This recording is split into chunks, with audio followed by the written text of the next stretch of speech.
एक छोटा सा गांव था, दिखने में बिल्कुल साधारण, लेकिन उसकी जमीन के नीचे छुपा था एक अमूल्य खजाना। उस खजाने की हिफाजत कर रहे थे दो जिगरी दोस्त, रायस्टार और ज्ञान भाई। इन दोनों का नाम सुनते ही दुश्मनों के रोंगटे खड़े हो जाते थे। लोग कहते थे, जब तक रायस्टार और ज्ञान भाई जिंदा हैं, उस खजाने की तरफ कोई आंख उठाकर भी नहीं देख सकता। लेकिन इस गांव की किस्मत में भी लिखा था एक तूफान। उसका नाम था मिस्टर टाइटन। टाइटन एक बेरहम डॉन, जिसकी नजर अब गांव के खजाने पर थी। लेकिन उसे पता था, जब तक रायस्टार और ज्ञान भाई उस खजाने की रक्षा कर रहे हैं, वो उसके करीब भी नहीं जा सकता। टाइटन ने एक शैतानी योजना बनाई। मैं इंतजार करूंगा उस पल का जब रायस्टार गांव से बाहर जाएगा, बस वही मौका होगा हमला करने का। कुछ ही समय बाद रायस्टार को गांव से बाहर एक जरूरी काम के लिए जाना पड़ा। जाते वक्त उसने ज्ञान भाई से कहा, भाई मैं थोड़ी देर के लिए जा रहा हूँ, खजाने की देखभाल तेरे हवाले है। ज्ञान भाई ने सिर हिलाया और बोला, जब तक मैं जिंदा हूँ कोई इस खजाने को छू भी नहीं सकता। जैसे ही टाइटन को रायस्टार के बाहर जाने की खबर मिली, उसने अपने पूरे गैंग के साथ गांव पर धावा बोल दिया। रास्ते में जो आया,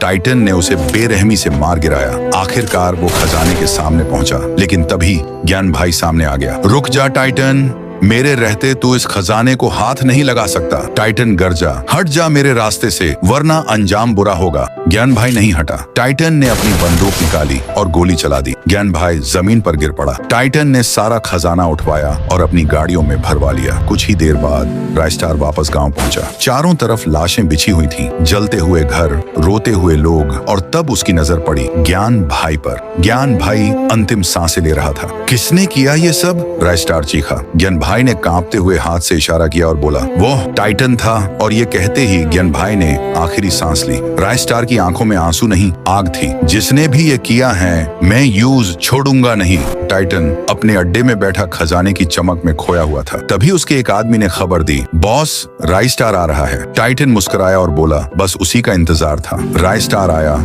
अकेला। टाइटन चिल्लाया, तेरे दोस्त को मारकर अच्छा किया, अब तेरा भी वही हाल होगा। रायस्टार दहाड़ा, आज तेरा हिसाब पूरा होगा। टाइटन। दोनों के बीच जबरदस्त लड़ाई छिड़ गई। गोलियों की आवाज, बम के धमाके, धुएं और आग से पूरा इलाका गूंज उठा। जब धुआं छंटा, टाइटन जमीन पर पड़ा था और रायस्टार अपने गांव की राजगद्दी जैसी कुर्सी पर बैठा, एक राजा की तरह।